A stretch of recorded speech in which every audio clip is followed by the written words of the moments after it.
وأشهد أن لا إله إلا الله وحده لا شريك له وأشهد أن محمدا عبده ورسوله أما بعد فإن خير الحديث كتاب الله وخير الهدي هدي محمد صلى الله عليه وسلم وشر الأمور محدثاتها وكل محدثة بدعة وكل بدعة ضلالة وكل ضلالة في النار. أعوذ بالله من الشيطان الرجيم. بسم الله الرحمن الرحيم. يا أيها الذين آمنوا اتقوا الله حق تقاته ولا تموتن إلا وأنتم مسلمون. يا أيها الناس اتقوا ربكم الذي خلقكم من نفس واحدة وخلق منها زوجها وبث منهما رجالا كثيرا ونساء واتقوا الله الذي تساءلون به والأرحام إن الله كان عليكم رقيبا. يا أيها الذين آمنوا اتقوا الله وقولوا قولا سديدا يصلح لكم أعمالكم ويغفر لكم ذنوبكم ومن يطع الله ورسوله فقد فاز فوزا عظيما. فقد قال الله تبارك وتعالى في كلامه المجيد والفرقان الحميد. بسم الله الرحمن الرحيم. إن الذين كفروا وماتوا وهم كفار فلن يقبل من أحدهم ملء الأرض ذهبا ولو افتدى به أولئك لهم عذاب أليم وما لهم من ناصرين. قال رب اشرح لي صدري ويسر لي أمري واحلل عقدة من لساني يفقهوا قولي. رب زدني علما رب زدني علما اللهم رب زدني علما.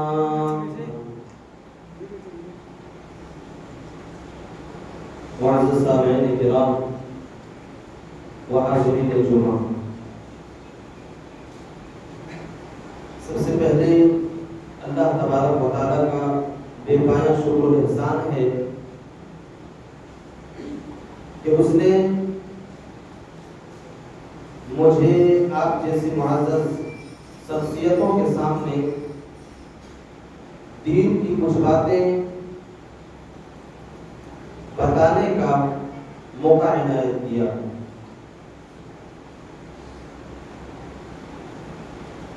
میں نے خطبہ مسنونہ کے بعد جو آیت کریمہ تلاوت کی ہے، اس آیت کریمہ کے ضمن میں میں نے جو موضوع انتخاب کیا ہے وہ موضوع ہے فتنہ ارتداد.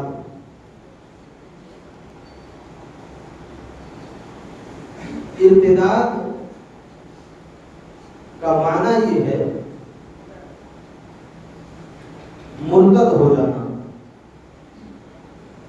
اور مرتد کا معنی یہ ہے کہ کوئی ایسا انسان جس نے اللہ تبارک و تعالیٰ کے اوپر ایمان لایا اور آخری نبی جناب محمد رسول اللہ صلی اللہ علیہ وسلم کے اوپر بھی ایمان لایا، قیامت کے دن کے اوپر بھی ایمان لایا، اور ایمان لانے کے بعد اس نے اللہ تبارک و تعالیٰ کا انکار کر دیا. یعنی مومن ہو جانے کے بعد کفر کا ارتکاب کر لینا، اسی چیز کو مرتد کہا جاتا ہے، یعنی اسلام سے پھر جانا. جب آپ ہندوستان کے اندر امت مسلمہ کو سب سے زیادہ نقصان پہنچانے والی جو چیزیں ہیں 1-2 سال کے اندر، اس میں سر فہرست ارتداد کا فتنہ ہے. یعنی مسلم سماج اور مسلم معاشرے کی وہ بیٹیاں جس نے مسلم گھرانے کے اندر جنم لیا، اس کے بعد اس کی پرورش بھی اسلامی تعلیمات کے مطابق ہوگی، لیکن اعلیٰ تعلیم کے نام پر جب انہوں نے کالج اور یونیورسٹیوں کے اندر ایڈمیشن لیا، اس کے بعد انہوں نے اسلام کو چھوڑ کر کے غیر قوموں کے دین کو اپنا لیا. جب آپ گوگل کے اندر ویکیپیڈیا ایک ویب سائٹ ہے،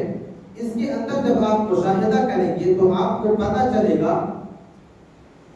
کہ پچھلے 2 سال کے اندر تقریباً 11 لاکھ مسلم لڑکیوں نے دین اسلام کو چھوڑا ہے. 11 لاکھ مسلم لڑکیاں جو مرتد ہو چکی ہیں، جنہوں نے اسلام کو چھوڑ کر کے اسلام کو بالائے طاق رکھ کر کے ہندوانہ رسم کو اپنا لیا اور غیر مسلموں کے ساتھ شادیاں رچا دی. ان سب چیزوں کا مشاہدہ کرنے کے بعد، ان سب چیزوں کے اوپر غور و فکر کرنے کے بعد ہماری ذہنوں کے اندر ایک سوال پیدا ہوتا ہے، اور وہ سوال یہ ہے کہ آخر یہ نوبت آئی کیوں؟ ایک ایسا انسان جس کی پیدائش مسلم گھرانے کے اندر ہوگی، ایک ایسی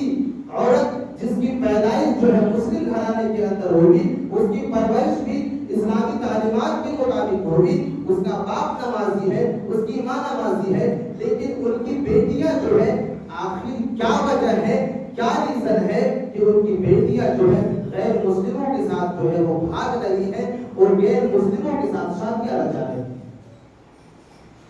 اس کے اوپر جب ہم اور آپ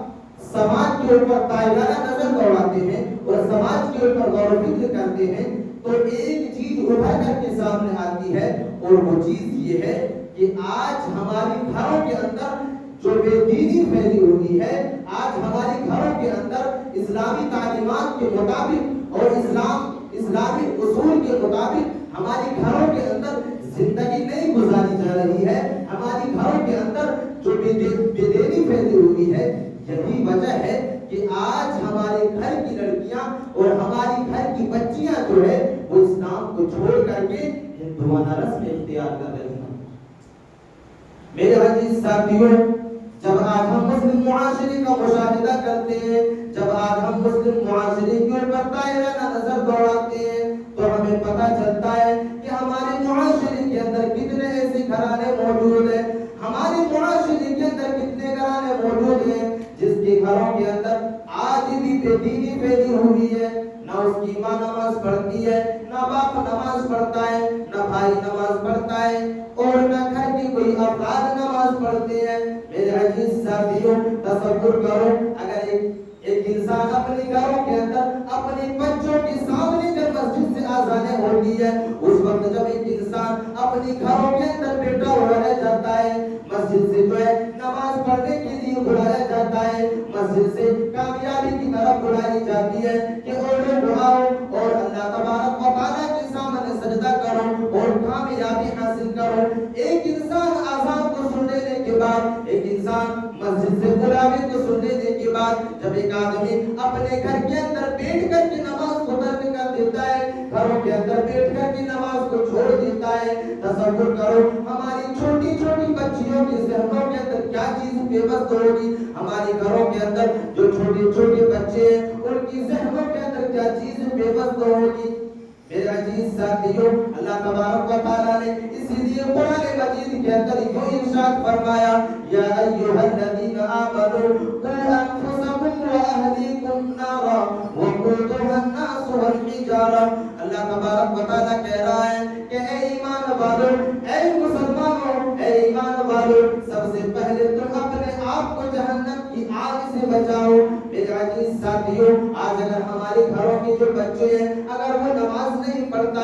ہماری گھروں کی بیٹیاں اگر نماز نہیں پڑھتی ہے تو ایک باپ کس منہ سے اپنی بیٹی کو یہ کہہ سکتا ہے کہ تم نماز کو ادا کرو؟ کس منہ سے اپنے بیٹی کو کہہ سکتا ہے کہ تم نماز کو قائم کرو؟ باپ تو خود بھی نمازی ہے، باپ نمازی نہیں پڑھتا ہے۔ اللہ تبارک و تعالیٰ اس آیت کریمہ کے اندر اپنے گھر کو سدھارنے کا ایک منصوبہ دے رہا ہے۔ اللہ تبارک و تعالیٰ کہہ رہا ہے اے ایمان والو، اے مسلمانوں جو اپنے آپ کو مسلمانوں کے زمرے میں شمار کروانا چاہتے ہو، اے ایمان والو جو اپنے آپ کو چاہتے ہو کہ ہمارا شمار جو ہے مومنوں میں ہو جائے، اے ایمان والو سب سے پہلے اپنے آپ کو، پھر اپنے گھر والوں کو، اے ایمان والو سب سے پہلے تم اللہ تبارک و تعالیٰ کے سامنے سجدہ کرو۔ جب تم اللہ تبارک و تعالیٰ کے سامنے سجدہ کر لے جاؤ، جب تم اللہ تبارک و تعالیٰ کی بندگی جو ہے اللہ تبارک و تعالیٰ کے سامنے سجدہ کر لے جاؤ، اس کے بعد تمہارے اوپر ذمہ داری ہے کہ تم اپنے گھر والوں کو بھی جہنم کی آگ سے بچاؤ، یعنی ان لوگوں کو بھی تم نماز کی طرف بلاؤ، ان لوگوں کو بھی حکم دو کہ اے میرے بیٹو اللہ تبارک و تعالیٰ کی طرف سے بلاوا آ رہا ہے، اللہ تبارک و تعالیٰ کے گھر کی طرف سے بلاوا آ رہا ہے، چلو مسجد کے اندر نماز کو ادا کر لیا جائے۔ اللہ تبارک و تعالیٰ یہی تو منصوبہ دے رہا ہے، یہی تو اللہ تبارک و تعالیٰ قانون دے رہا ہے کہ لوگوں اگر تم اپنے آپ کو جہنم کی آگ سے بچانا چاہتے ہو تو سب سے پہلے اپنے آپ کو نمازی بناؤ، سب سے پہلے اپنے آپ کو جہنم کی آگ سے بچاؤ، پھر اپنے اہل و عیال کو بھی جہنم کی آگ سے بچاؤ۔ سب سے پہلے اپنے آپ کو جہنم کی آگ سے بچاؤ، پھر اس کے بعد اپنے خاندان والوں کو، اپنے اہل و عیال کو جہنم کی آگ سے بچاؤ۔ میرے عزیز ساتھیوں، آج ارتداد کا جو فتنہ ہمارے سماج اور ہمارے معاشرے کے اوپر پیدا ہوئی ہے، آج ہماری گھر کی بچیاں جو ہے اگر غیر قوموں کی طرف اگر جا رہی ہے اور غیر قوموں کے روش کے اندر اگر مائل ہو رہی ہے تو ایک ریزن کہیں نہ کہیں یہ ہے کہ ہماری گھروں کے اندر پھیلی ہوئی بے دینی ہے۔ ہم نے اپنے گھر کو اسلامی تعلیمات کے مطابق ڈھالنے کی کوشش نہیں کی، ہم نے اپنے گھر کی بچیوں کی تربیت جو ہے اسلامی تعلیمات کے مطابق نہیں کی۔ میرے عزیز ساتھیوں، اگر ہم اور آپ ارتداد کے فتنے کو روکنا چاہتے ہیں، اگر ہم یہ چاہتے ہیں کہ ہماری گھر کی بچیاں ارتداد کے فتنے سے بچ جائیں، ہمارے مسلم معاشرے کے اندر یہ وبا پھیلی ہوئی ہے، ارتداد کا جو فتنہ پیدا ہوا ہے، اگر اس فتنے سے مسلم معاشرے کو روکنا چاہتے ہو، مسلم معاشرے کو اگر روکنا چاہتے ہو تو اللہ کے نبی صلی اللہ علیہ وسلم کی اس حدیث کے اوپر عمل کیا جائے جس کے اندر اللہ کے نبی صلی اللہ علیہ وسلم فرماتے ہیں کہ ایک مسلمان کی مثال ایسی ہے، ایک مسلمان کی مثال ایسی ہے جیسا ایک اونٹ ہو اور اس اونٹ کی ناک میں نکیل ڈالا ہوا ہو، ایک اونٹ ہو اور اس اونٹ کی ناک میں نکیل ڈالا ہوا ہو اور اس نکیل کا لگام کسی دوسرے انسان کے ہاتھ میں دے دیا گیا ہو، اور جس اونٹ کا لگام ایک انسان کے ہاتھ میں دے دیا گیا ہو اور جس اونٹ کے ناک میں نکیل ڈال دیا گیا ہو، اب وہ اونٹ اپنی مرضی کا مالک نہیں ہے، وہ اونٹ اپنی مرضی کا مالک نہیں ہے کیونکہ اس کے ناک میں نکیل ڈال دیا گیا ہے اور نکیل کا لگام جو ہے ایک دوسرے انسان کے ہاتھ میں دے دیا گیا ہے۔ اب وہ انسان اس اونٹ کو جس وقت بیٹھنے کے لیے کہہ دے گا اس اونٹ کو وہیں پر بیٹھ جانا ہوگا، اور جس وقت ایک انسان اس اونٹ کو چلنے کے لیے کہہ دے گا اسی وقت اس اونٹ کو چلنا پڑے گا، اس اونٹ کو اسی وقت وہ اونٹ چل سکتا ہے جب وہ آدمی جس کے ہاتھ میں اس اونٹ کے نکیل کا لگام ہے، جب وہ آدمی اس اونٹ کو چلنے کا حکم دے گا اسی وقت وہ اونٹ چل سکتا ہے۔ اللہ کے نبی صلی اللہ علیہ وسلم فرماتے ہیں کہ ایک انسان کی مثال ایسی ہے، ایک مسلمان کی مثال ایسی ہے کہ جب ایک انسان کلمہ لا الہ الا اللہ کا اقرار کر لیتا ہے، جب ایک آدمی اللہ تبارک و تعالیٰ کے اوپر ایمان لے آتا ہے، آخری نبی جناب محمد رسول اللہ صلی اللہ علیہ وسلم کے اوپر ایمان لے آتا ہے، اللہ کے نبی کہتے ہیں کہ سمجھو کہ اس انسان کی ناک میں نکیل ڈال دیا گیا ہو، سمجھو کہ اس انسان کی ناک میں نکیل ڈال دیا گیا ہو اور اس نکیل کا لگام قرآن اور حدیث کو تھما دیا گیا ہو،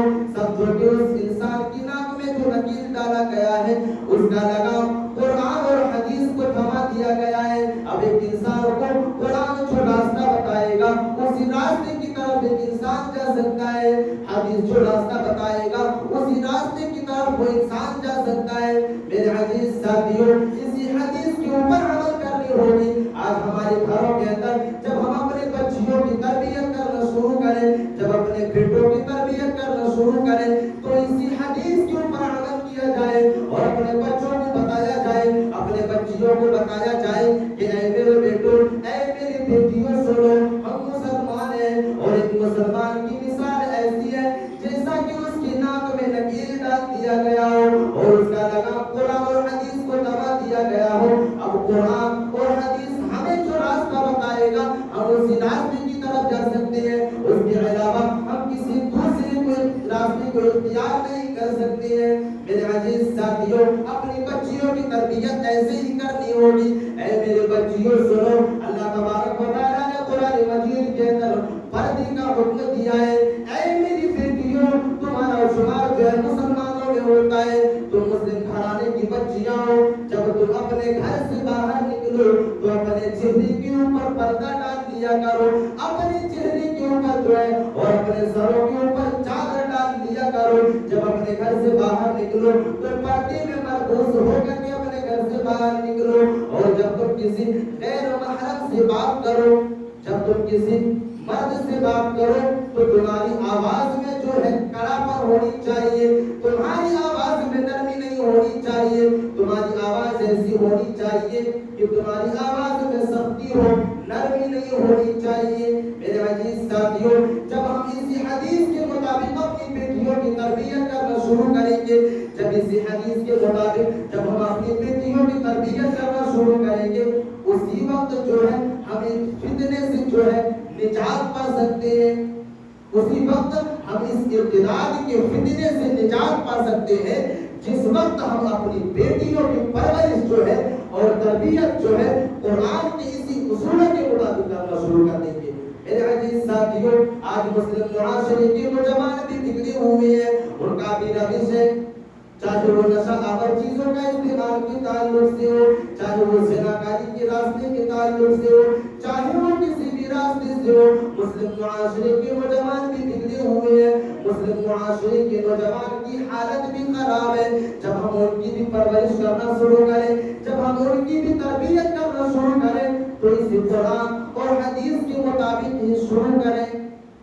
جب ہم نوجوانوں اور اپنے بیٹوں کی تربیت کرنا شروع کریں تو اسی حدیث کے اوپر عمل کریں کہ ہمارے لیے جو ہے ضابطۂ حیات قرآن مجید ہے۔ اگر ہم کوئی عمل کریں گے تو وہ عمل قرآن کے مطابق ہونی چاہیے، اگر ہم کوئی راستہ اختیار کریں گے تو وہ راستہ قرآن اور حدیث کے اصولوں کے مطابق ہونی چاہیے۔ تو میرے عزیز ساتھیوں، اگر ہم اور آپ ارتداد کے فتنے سے بچنا چاہتے ہیں اور ارتداد کے فتنے سے نجات پانا چاہتے ہیں تو میرے عزیز ساتھیوں، ہمارے لیے ایک ہی آپشن ہے، اور وہ آپشن یہ ہے کہ ہم آخری نبی جناب محمد رسول اللہ صلی اللہ علیہ وسلم کے اسی حدیث کے اوپر عمل کریں کہ ہمارے لیے جو ہے ضابطۂ حیات قرآن کریم ہے، ہمارے لیے جو ہے راستہ دکھانے والی چیز اگر کوئی ہے تو وہ قرآن اور حدیث ہے۔ اس کے علاوہ ہم کسی راستے کو اختیار نہیں کر سکتے۔